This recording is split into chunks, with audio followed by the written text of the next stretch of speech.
Hi hello सलाम नमस्ते and copy to all. दोस्तों मेरा नाम है निखिल और आप देख रहे हैं एडवोटेक निखिल। दोस्तों आज हम बात करने वाले हैं इंटेलेक्चुअल प्रॉपर्टी राइट्स के बारे में। जी हाँ दोस्तों, जिसे हिंदी में कहते हैं बौद्धिक संपदा अधिकार। तो दोस्तों बौद्धिक संपदा अधिकार यानी कि इंटेलेक्चुअल प्रॉपर्टी राइट समझने के लिए आपको सबसे पहले ये समझना पड़ेगा कि इंटेलेक्चुअल प्रॉपर्टी किसे कहते हैं। अगर आप ठीक से इस बात को समझ जाते हैं कि इंटेलेक्चुअल प्रॉपर्टी किसे कहते हैं, तब आपको ये बात समझ में आएगी कि उससे जुड़े हुए आपके राइट्स क्या हैं, कौन कौन से ऐसे कानून हैं जिसमें आपको आपकी इंटेलेक्चुअल प्रॉपर्टी के लिए अधिकार दिए गए हैं, उसको रजिस्ट्रेशन करने के, उसका पंजीयन करने के अधिकार दिए हैं, या उसकी सुरक्षा से जुड़े और क्या क्या प्रोविजंस हो सकते हैं। इन सब के बारे में इंटेलेक्चुअल प्रॉपर्टी राइट्स में आपको समझने को मिलेगा। इन सबसे पहले हमें समझना ज़रूरी ये है कि इंटेलेक्चुअल प्रॉपर्टी कहते किसे हैं। तो दोस्तों इंटेलेक्चुअल प्रॉपर्टी एक इनटेंजिबल प्रॉपर्टी होती है, यानी जिसे आप महसूस कर सकते हैं लेकिन जिसे आप छू नहीं सकते हैं। तो अब आप पूछेंगे कि ऐसी कौन सी चीज़ है जिसे हम महसूस कर सकते हैं लेकिन हम जिसे छू नहीं सकते हैं। तो जी हाँ दोस्तों, आपके दिमाग में, आपकी सोच में आया हुआ ऐसा कोई भी विचार, जब तक कि वो आइडिया है, आप उसके बारे में आपको ऐसा लगता है कि वो आपने ही कॉइन किया है, यानी कि वो आइडिया या वो विचार या वो इन्वेंशन आपके ब्रेन में है और आपको लगता है कि ये काम करने से इसका रिज़ल्ट ये आ सकता है, वो आपके लिए एक इंटेलेक्चुअल प्रॉपर्टी हो सकती है। ये आइडिया आपके बिज़नेस को लेकर के हो सकता है, आपके किसी इन्वेंशन को लेकर हो सकता है, आपके किसी प्रोडक्ट को लेकर के हो सकता है, यानी कि ये किसी भी ऐसी चीज़ से जुड़ा हो सकता है जो कि सिर्फ आपके ब्रेन में आया हो, यानी आपको उसके बारे में सबसे पहले पता चला और आपको लगता है दुनिया में इसके बारे में और कोई नहीं जानता, ये आपका इन्वेंटेड काम है। तो बहरहाल इस बात से आप शायद इस बात को जल्दी से ना समझ पाएँ, तो हम लोग इसके बारे में और फर्दर डिस्कशन करेंगे टुकड़ों में। इससे आपको समझ में आएगा कि इंटेलेक्चुअल प्रॉपर्टी कहते किसे हैं। तो दोस्तों हिंदुस्तान में इंटेलेक्चुअल प्रॉपर्टी 5 मुख्य चीज़ों में डिवाइड की गई है: trademarks, copyright, patents, design and geographical indications. तो दोस्तों ट्रेडमार्क किसे कहते हैं? आज इस वक्त मैं अपने ऑफिस में हूँ, मेरे पास में कुछ चीज़ें हैं जिसके ज़रिए मैं एक लाइव एग्जांपल आपके सामने दे सकता हूँ। ये एक पेपर कटर है जिससे हम पेपर काटते हैं। इसके ऊपर अगर आप देख सकते हैं, यहाँ पर नटराज की ब्रांडिंग है दी हुई और जिसके ऊपर आर का एक छोटा सा निशान है, अगर आपको इस कैमरे में दिखाई दे रहा हो। तो दोस्तों ये जो नाम है ये इस ब्रांड की इंटेलेक्चुअल प्रॉपर्टी है, यानी कि जब आप ये पेपर कटर ख़रीदने जाएंगे तो आप ये बोल सकते हैं कि मुझे नटराज का पेपर कटर चाहिए और नटराज नाम जो है वो इस कंपनी के लिए इंटेलेक्चुअल प्रॉपर्टी हो गई है।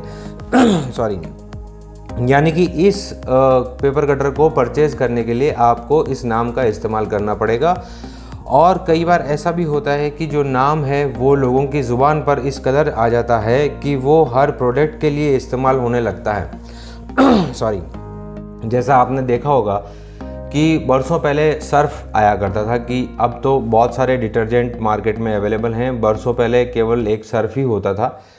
तो लोग दुकान पर जाकर के ये बोलते थे कि भाई सर्फ दे दो। जब वो उन्हें कोई दूसरा प्रोडक्ट पकड़ाता तो वो बोलते कि नहीं, वो नीले वाला चाहिए, या वो सर्फ के नाम से वो ख़रीदना चाहते थे, जबकि दुकानदार उन्हें कोई और दूसरा प्रोडक्ट पकड़ाने की कोशिश कर रहा है। अभी ब्रांडिंग इतनी हो चुकी है कि आपके सामने बहुत सारे प्रोडक्ट हैं।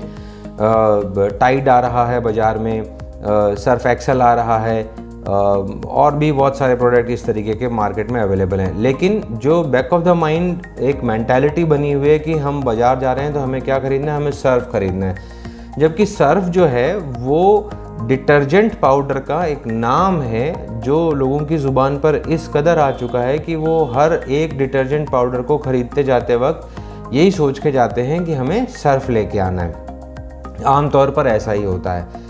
अच्छा, ये एक one of the intellectual property है। तो अगर आपके पास में ऐसा कोई प्रोडक्ट है या ऐसी कोई सर्विस है और आप चाहते हैं कि उसी सर्विस या उसी प्रोडक्ट के नाम से आपकी पहचान बने, तो वो जो ब्रांडिंग है वो आपकी इंटेलेक्चुअल प्रॉपर्टी हो सकती है। हो सकती है का शब्द क्यों इस्तेमाल कर रहा हूँ, ये इस वीडियो के अंत में आपके साथ में शेयर करूँगा। एक और दूसरा एग्जांपल मैं आपके साथ में शेयर करता हूँ। ये एक स्टेपलर है। इस स्टेपलर पे आप देखेंगे कंगारो की ब्रांडिंग इसके ऊपर एम्बोज की हुई है, ग्रूविंग की हुई है। तो ये स्टेपलर जब आप परचेज़ करने जाएंगे और आप बोलते हैं कि मुझे कैंगारो का स्टेपलर चाहिए, तो शॉपकीपर से आप इसको इस ब्रांड नेम के नाम से ख़रीद सकते हैं। अब ये स्टेपलर तो बहुत सारी चीज़ों में आते हैं। केवल एक पेपर को स्टेपल करने का काम स्टेपलर नहीं करता है। स्टेपलर बहुत सारी चीज़ों को स्टेपल करने का काम करते हैं। लेकिन अभी हम हिंदुस्तानी लहजे में, हिंदुस्तानी भाषा में जब हम स्टेपलर का नाम यूज़ करते हैं तो हम यही कहते हैं कि भाई हमें पेपर को स्टेपल करने के लिए स्टेपलर स्टेशनरी की दुकान से हमें परचेज़ करना हो तो हम जेन्युइनली इसी को ही लेना पसंद करेंगे। तो ये एक one of the intellectual property है जिसमें हमें ये समझ में आता है कि ब्रांड नेम आपके लिए कितना इम्पॉर्टेंट हो सकता है। एक और एग्जांपल है दोस्तों मेरे पास में, आप कहीं पे भी कुछ भी चीज़ उठा के देखेंगे ना, आप अपने घर, ऑफिस, दफ्तर, आप जहाँ खड़े होंगे, जिस भी जगह पे आप खड़े होंगे, यकीन मानिए आपके चारों ओर ऐसी एक ब्रांडेड इंटेलेक्चुअल प्रॉपर्टी होगी जो उस ब्रांड के नाम से आप लोग लेना पसंद करते हैं। अगर आप कपड़े ख़रीदने जाते हैं तो आपको किसी एक पर्टिकुलर ब्रांड का कपड़ा ख़रीदना पसंद आता होगा कि मुझे जीन्स लेना है तो मुझे इसका लेना है, मुझे शर्ट लेना है तो मुझे इसका लेना है, मुझे मेरे चश्मे का फ्रेम ख़रीदना है तो मुझे इस कंपनी का ख़रीदना है। तो इस तरीके से बहुत सारी चीज़ें ऐसी हैं जो कि ब्रांड के नाम से ही खरीदी जाती हैं और लोग उसकी ब्रांडिंग को ही इम्पोर्टेंस देते हैं। उसकी क्वालिटी जो है वो सेकेंडरी होती है, ब्रांडिंग उसकी प्राइमरी होती है। तो इसी वजह से कंपनियों को अपने ब्रांड डेवलपमेंट के ऊपर बहुत बड़ा पैसा खर्च करना पड़ता है। और जब जाहिर सी बात है कि अगर कंपनियों को अपने ब्रांड डेवलपमेंट में बहुत ज़्यादा पैसा खर्च करना पड़ेगा तो वो चीज़ की कीमत भी आपसे ही वसूली जाएगी। एक और एग्जांपल देता हूँ आपको दोस्तों। 10 रुपये में हम ऐसी कोई चॉकलेट या कोई वेफर चॉकलेट, मैं नाम नहीं लेना चाह रहा हूँ इस वक्त, हम ख़रीद के लेके आते हैं जो कि 10 रुपये में हमें मिल रही हो, तो आप यूँ समझिए कि उसके अंदर उसकी मैन्युफैक्चरिंग भी हो रही है और उसकी पैकेजिंग भी हो रही है, उसकी डिस्ट्रीब्यूशन भी हो रही है, उसकी सप्लाई भी हो रही है, वो डीलर पे आ रहा है, डिस्ट्रीब्यूशन पे आ रहा है, रिटेलर पे जा रहा है, फिर एंड कंज्यूमर के हाथ में वो चीज़ आती है। तो कहने का मतलब है क्या 10 रुपये में इतनी सारी कॉस्ट ऐड करने के बाद भी कंपनी अगर कमा रही है तो यकीन मानिए कंपनी का मैन्युफैक्चरिंग कॉस्ट कुछ और होगा, फिर भी उसकी ब्रांडिंग के ऊपर बहुत पैसा खर्च होता है। टीवी के अंदर कोल्ड ड्रिंक का ऐड अगर आ रहा है तो वो प्राइम टाइम ऐड जो है वो बहुत एक्सपेंसिव होते हैं और फिर भी डेली आपको किसी न किसी कोल्ड ड्रिंक का ऐड आपको रोज़ रिपीट होते हुए दिखाई देगा। तो उनकी ब्रांडिंग पे कितना पैसा खर्च होता है। इसलिए ब्रांडिंग इम्पॉर्टेंट होती है और ब्रांड से ही चीज़ें खरीदी जाती हैं। लोग, आप कोल्ड ड्रिंक आपको परचेज़ करनी होगी तब आप बोल के कहोगे मुझे थम्स अप लेना है, मुझे कोक लेना है, मुझे पेप्सी लेना है, मुझे फेंटा लेना है। तो वो ब्रांडिंग जो है वो इसलिए इम्पॉर्टेंट है क्योंकि कंपनियां आपको उस पर पैसा खर्च करके आपके बैक ऑफ द माइंड एक ऐसी मेमोरी डेवलप करते हैं जिससे वो आपको याद रहती हैं।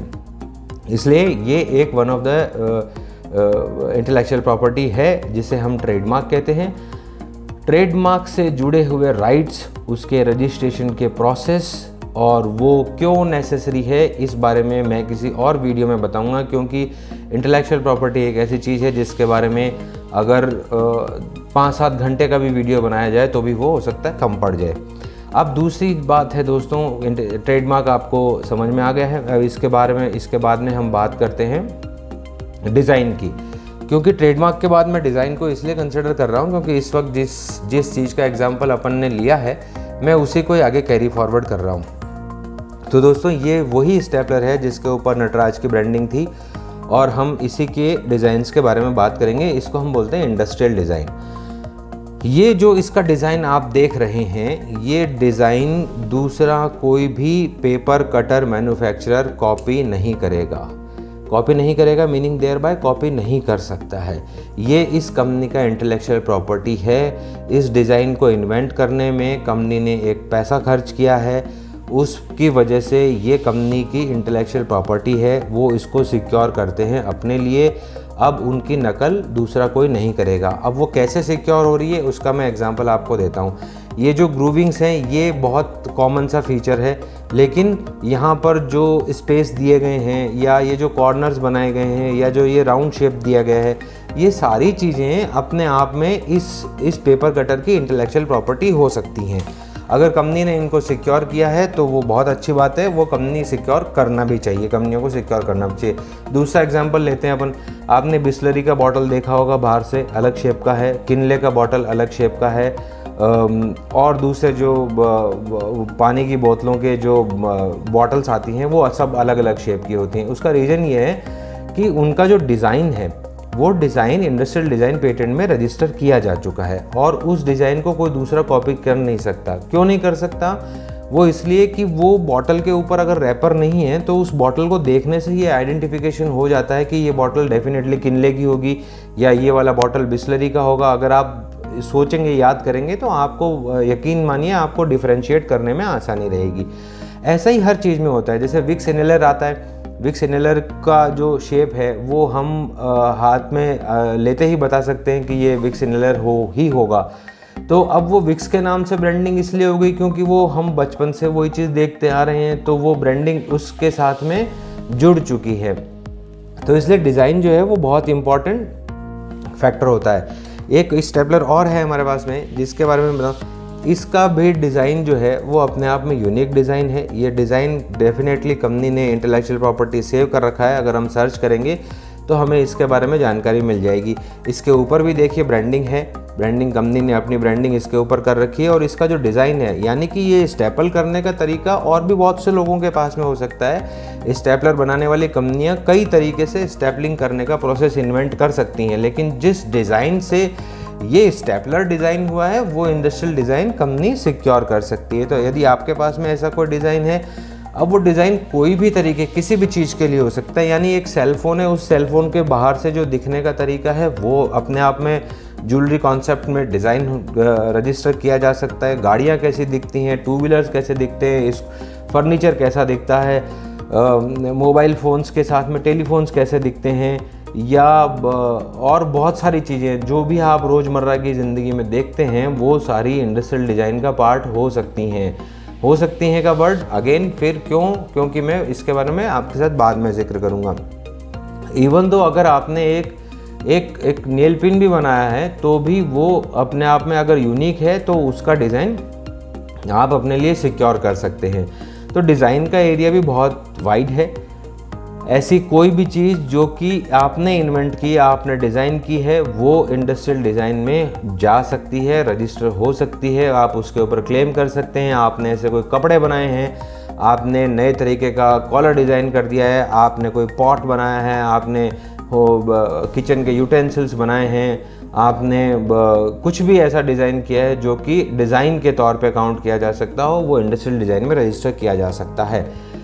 ये सारी चीज़ें इसलिए ट्रेडमार्क से जुड़ी हैं क्योंकि कई बार डिज़ाइंस ही अपने आप में उस प्रोडक्ट की पहचान बन जाता है। जैसे कि आप कई बार देखेंगे कि जो बाम के जो कांच के जो छोटे छोटे बॉक्सेस आते हैं वो अपने आप में शेप के वजह से ही पहचान लिए जाते हैं। तो इस तरीके के बहुत सारे एग्जाम्पल हैं। जूते का सोल है वो इंडस्ट्रियल डिज़ाइन का पार्ट है, वो अपने आप में इंटेलेक्चुअल प्रॉपर्टी है जिस पर कंपनी बहुत पैसा खर्च करती है। उस जूते का जो सोल है वो उसमें भी एक अपने आप में साइंस इन्वॉल्व करती है कंपनियां कि ये क्यों पहनना चाहिए, ये रेसिंग शूज़ हैं, ये ट्रैकिंग शूज़ हैं, ये वॉकिंग शूज़ हैं। तो वो उसके ऊपर कंपनी पैसा खर्च करती है, उसकी इंटेलेक्चुअल प्रॉपर्टी डेवलप करती है। इस वजह से वो इंडस्ट्रियल डिज़ाइन रजिस्टर किया जाना ज़रूरी है। ये एक बहुत इंपॉर्टेंट फैक्टर है। तो दोस्तों आपको ट्रेडमार्क बताया मैंने, आपको मैंने इंडस्ट्रियल डिज़ाइन बताया। अब मैं बात करता हूँ आपके साथ में कॉपीराइट की। तो जी हाँ दोस्तों, कॉपीराइट का मतलब क्या है? कॉपीराइट इंडिया का इंटेलेक्चुअल प्रॉपर्टी का वीकेस्ट लॉ है, मेरे हिसाब से सबसे कमज़ोर कानून है। कब कौन किसका कंटेंट चोरी करेगा, कॉपी करेगा, इसके बारे में हम कुछ कह ही नहीं सकते। कॉपीराइट डिपार्टमेंट पता नहीं किस तरीके से काम करता होगा, लेकिन उसको जल्दी से पकड़ पाना थोड़ा सा मुश्किल होता है। आपने कोई किताब लिखी है, आपने कोई पेंटिंग बनाई है, आपने कंप्यूटर का कोड लिखा है, या आपने कोई आर्टिस्टिक वर्क किया है, कोई आर्टिस्टिक पीस आपने बनाया है, स्कल्पचर बनाया है, वीडियो है, फोनेटिक कोई आपने रिकॉर्डिंग का कोई पीस बनाया, आपने म्यूज़िक पीस बनाया आपने, या आपने ऐसा कोई पीस बनाया जो कि इंडस्ट्रियल डिज़ाइन में भी जा सकता है लेकिन उसकी कमर्शियलिटी नहीं होनी चाहिए, तो वो ये जो सारी चीज़ें हैं ये कॉपीराइट का पार्ट होती हैं। कॉपीराइट जो है वो अभी तक इंडिया में बहुत ज़्यादा इस तरीके से इस्तेमाल नहीं हो रहा है जिस तरीके से उसको जनरली होना चाहिए। कॉपीराइट की एक चीज़ सबसे इम्पॉर्टेंट फैक्टर है, ये मैं आपको बताऊं कि अगर कॉपीराइट आपने रजिस्ट्रेशन लिया है और नहीं भी लिया है, दोनों ही कंडीशन में ऑलवेज़ किसी भी लिटिगेशन में एक बर्डन ऑफ प्रूफ आपके ऊपर ही डिपेंड रहता है। यानी कि अगर आपने कॉपीराइट रजिस्ट्रेशन करा लिया है, आपने कोई किताब लिखी है और आपने उसका कॉपीराइट कंटेंट कराया है, तो उस किताब में से कोई एक पैरा या कोई एक पेज या कोई एक लेसन, कोई एक चैप्टर किसी ने कॉपी कर लिया है, तो हमें ही ये बताना समझाना पड़ेगा कि ये बुक हमने एक्स टाइम में लिखी थी और ये कॉपीराइट रजिस्टर्ड है और ये इसका पार्ट इन्होंने चुरा लिया है और इसकी सब्सटेंशियल सिमिलरिटी हमें ही उसके ऊपर उसको समझानी पड़ेगी। तो कहने का मतलब ये दोस्तों कि ये अभी तक भी अपनी रिफाइन स्टेज में नहीं है इंडिया में। कुछ एक चीज़ें जो कि फॉरेन में पेटेंट का पार्ट है, जैसे सॉफ्टवेयर जो हैं वो यूएस में पेटेंट का पार्ट हो सकते हैं लेकिन वो इंडिया में कॉपीराइट का पार्ट होते हैं। तो उन कोड्स को, उन कंप्यूटर कोड्स को, उस लैंग्वेज को, उनको कॉपीराइट में रजिस्टर करना थोड़ा सा एक टिपिकल प्रोसेस है अपने आप में। तो दोस्तों मैंने आपको ट्रेडमार्क बताया, मैंने आपको डिज़ाइन बताया, मैंने आपको कॉपीराइट बताया। अब हम बात करते हैं पेटेंट की। जी हाँ दोस्तों, ये सबसे इम्पॉर्टेंट इंटेलेक्चुअल प्रॉपर्टी है वर्ल्ड में। जी हाँ दोस्तों, पेटेंट क्या हो सकता है? पेटेंट हो सकता है कोई भी साइंटिफिक इनोवेशन जो नंबर एट लार्ज पब्लिक के बेनिफिट के लिए काम आने वाला हो। इनोवेशन ही नहीं, उस इनोवेशन को पूरा करने के लिए यदि आपने कोई प्रोसेस डिज़ाइन किया है, वो प्रोसेस भी पेटेंट का सब्जेक्ट हो सकता है, बशर्ते वो साइंटिफिक होना चाहिए और वो नंबर ऑफ लार्ज पब्लिक को बेनिफिट देने के लिए इस्तेमाल किया जाना चाहिए। आपने बहुत छोटी छोटी चीज़ें देखी होंगी, आपको फेसबुक पे बहुत सारे ऐसे वीडियोस मिले होंगे, आपको यूट्यूब पे या ट्विटर पे या इंस्टाग्राम पे इस तरीके के बहुत सारे वीडियोस मिलते रहते हैं। छोटे इनोवेशंस होते हैं जो टेक्नोलॉजी को बोल के प्रमोट किए जाते हैं और वो इनोवेशंस अपने आप में सब्जेक्ट टू द पेटेंट हो सकते हैं। हम बहुत बड़े पेटेंट इनोवेशंस की बात नहीं कर रहे हैं, हम बहुत छोटे इन्वेंशन की बात कर रहे हैं। आपने ऐसी कोई मशीन बना दी है जो आटा पीसती है लेकिन वो डिफरेंट तरीके से उसका रोटेशन किया जाता है, वो पेटेंट हो सकता है। आपने अगर ऐसा कोई डिवाइस बनाया है जो कि आपको अंधेरे में विज़न करने के काम में आ रहा है, तो वो पेटेंट हो सकता है। आपने ऐसी कोई छड़ी बना दी है, ऐसी कोई स्टिक बनाई है जो ब्लाइंड्स लोगों को ऑब्जेक्ट आइडेंटिफाइड करने के काम में आती है, तो वो पेटेंट हो सकता है।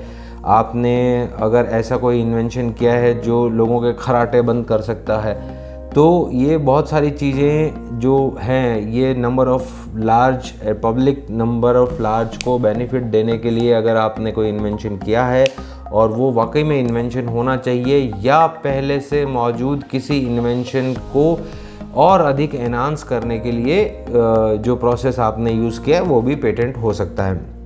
फॉर एन एग्ज़ाम्पल, अभी पूरी दुनिया की बहुत बड़ी से बड़ी लेबोरेटरी जो है वो कोविड के वैक्सीन के लिए काम कर रही हैं। कोविड के वैक्सीन का इनोवेशन जब भी आएगा, वो किस रूप में आता है हम लोग ये कह नहीं सकते हैं, लेकिन वो ऐसा भी हो सकता है कि अगर वैक्सीन आता है तो वो 1 साल के लिए काम करेगा, 2 साल के लिए काम करेगा या 10 साल के लिए काम करेगा। हम इस बारे में अभी डिसाइड नहीं कर सकते हैं क्योंकि हमारे पास में ऐसा कोई विज़न अभी है नहीं। लेकिन वो सपोज़ कीजिए 500 कंपनियां इस इनोवेशन के ऊपर काम कर रही होंगी वर्ल्ड वाइड लेवल पर, ऐसा मेरा मानना है।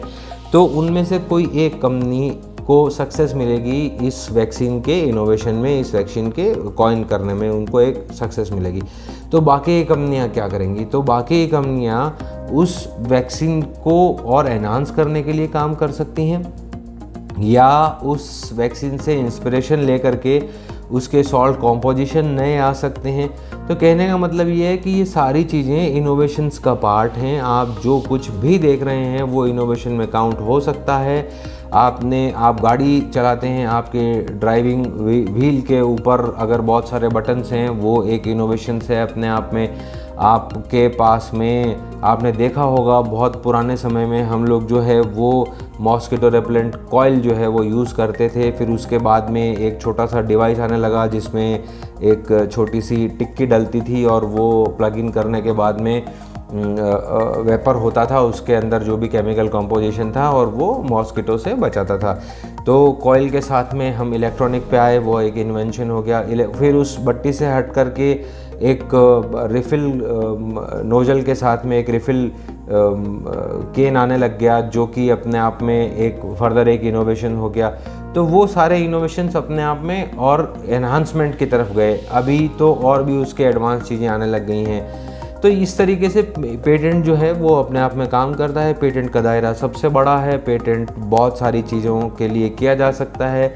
गाड़ियों में लगने वाली batteries day by day enhance हो रही हैं। पहले आप देखते थे आपके मोबाइल्स के अंदर बैटरी पीछे से निकलती थी, उसकी वजह से मोबाइल्स के अंदर कुछ डिस्टर्बेंस होते थे। तो अब सब कंपनियों ने अपने इस तरीके से मोबाइल डिज़ाइन कर दिए हैं कि बैटरी जो है वो उनमें फिक्स ही रहती है, आप उसको रिमूव नहीं कर सकते हैं। तो उन बैटरीज़ की बेटर क्वालिटी बनाने के लिए भी ये एक तरीका उन्होंने इस्तेमाल किया है। तो कहने का मतलब ये है दोस्तों कि पेटेंट जो है उसका स्कोप सबसे वाइडर है, और वो एक प्योरली टेक्नो लीगल डॉक्यूमेंटेशन होता है जिसको ड्राफ्ट करने के लिए आपको ऐसे स्पेशलिस्ट की ज़रूरत है जो कि टेक्नो लीगल डॉक्यूमेंटेशन ड्राफ्ट कर सकता हो और वो टेक्नोलॉजी को लॉ के साथ में समझता हो। ये दोनों काम जो करता है उन्हें पेटेंट एजेंट कहा जाता है या पेटेंट अटॉर्नी ये काम करते हैं। तो मैंने आपके साथ में शेयर किया दोस्तों, ट्रेडमार्क शेयर किया मैंने आपके साथ, कॉपीराइट शेयर किया मैंने आपके साथ, डिज़ाइन शेयर किया मैंने आपके साथ, पेटेंट शेयर किया। अब मैं आपके साथ में लास्ट इंटेलेक्चुअल प्रॉपर्टी शेयर कर रहा हूँ। जी हाँ दोस्तों, जिसे हम कहते हैं जियोग्राफिकल इंडिकेशन। जियोग्राफिकल इंडिकेशन का मतलब ये है कि हमारे देश के अंदर जियोग्राफिकली अगर कोई चीज़ फेमस है, for an example basmati rice है, तो बासमती राइस का एक इंडिया में बेल्ट है। उस बेल्ट में जो राइस बनता है, जो राइस वहाँ पे क्रॉप होता है, वो राइस जो है वो बासमती राइस कहलाएगा। जयपुरी रजाइयाँ अभी तक जियोग्राफिकल इंडिकेशन जिसका नहीं हुआ है। तिरुपति के लड्डू अभी कुछ समय पहले ही जिनको जियोग्राफिकल इंडिकेशन मिला, जीआई टैग मिला है। बीकाजी ने बीकानेरी भुजिया का जीआई टैग हासिल किया है।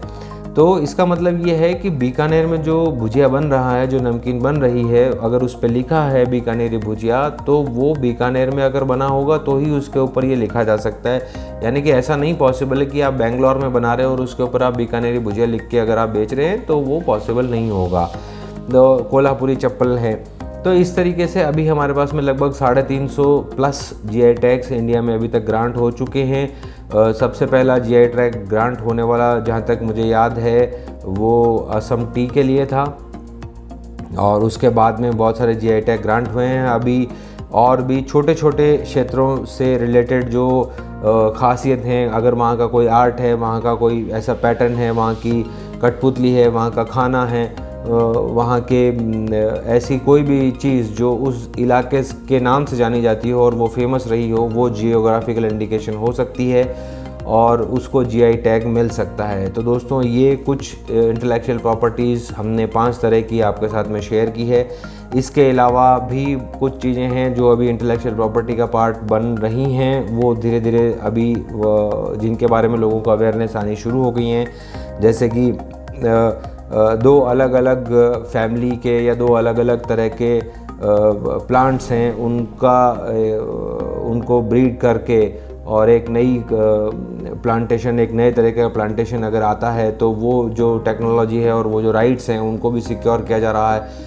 ट्रेड सीक्रेट भी एक तरह का इंटेलेक्चुअल प्रॉपर्टी है जिसको सिक्योर करने का इंडिया में अभी तक हमारे पास में ऐसा कोई लॉ नहीं है कि हम ट्रेड सीक्रेट को सिक्योर कर सकें। ट्रेड सीक्रेट का मतलब ये है कि जैसे फॉर एन एग्जांपल मैं आपको दूं कि कोका कोला में एक सिरप, एक सॉस मिलाया जाता है, जो कार्बन डाइऑक्साइड बेस्ड जो वाटर है उसके अंदर एक सॉस मिलाया जाता है और वो कोका कोला को रेडी हो जाता है कोका कोला। तो वो जो सॉस है वो उनका ट्रेड सीक्रेट है। उस सॉस के अंदर कौन कौन से इंग्रेडिएंट डलते हैं ये उनका ट्रेड सीक्रेट है, जो कि वो रिवील नहीं करते हैं किसी के सामने भी। इस तरीके से आपको बहुत बार छोटी छोटी जगहों पे भी देखने मिलेगा कि हमने ये खाना बनाया है और इसमें ये हमने 10 तरह के मसाले डाले हैं, जो कि हमारा ट्रेड सीक्रेट है और हम किसी के साथ शेयर नहीं करते हैं। और अगर आप ऐसा कोई बिज़नेस रन करते हैं जिस बिज़नेस के अंदर आपका बिज़नेस का कुछ ऐसा प्रोसेस है जिस प्रोसेस के ज़रिए आपके पास में कोई खासियत है आपकी या कोई आपकी इंटेलेक्चुअल प्रॉपर्टी डेवलप होती है, तो वो आपका ट्रेड सीक्रेट हो सकता है। तो ये ट्रेड सीक्रेट जो है वो अभी इंडिया में रजिस्टर करने का हमारे पास में कोई ऐसा पर्टिकुलर लॉ हमें सुविधा नहीं देता है। तो दोस्तों ये बहुत सारी इंटेलेक्चुअल प्रॉपर्टी मैंने आपके साथ में शेयर की है। इनमें से हर एक के बारे में मैं आपके साथ में और डिटेल में बात करूँगा। अगर आपको इनमें से किसी के भी बारे में कोई भी जानकारी चाहिए और मुझे वो जानकारी मेरे पास होगी तो मैं आपके साथ वो शेयर करने की कोशिश करूँगा कि जल्द से जल्द इसके और भी आगे पार्ट आएँ और हर एक इंटेलेक्चुअल प्रॉपर्टी के बारे में हम और डिटेल से डिस्क्रिप्शन करें। तब तक के लिए इंतज़ार करिए दोस्तों, सब्सक्राइब करिए, लाइक करिए। मैं आपका दोस्त निखिल आपसे इस वक्त इजाज़त चाहता हूँ। Thank you.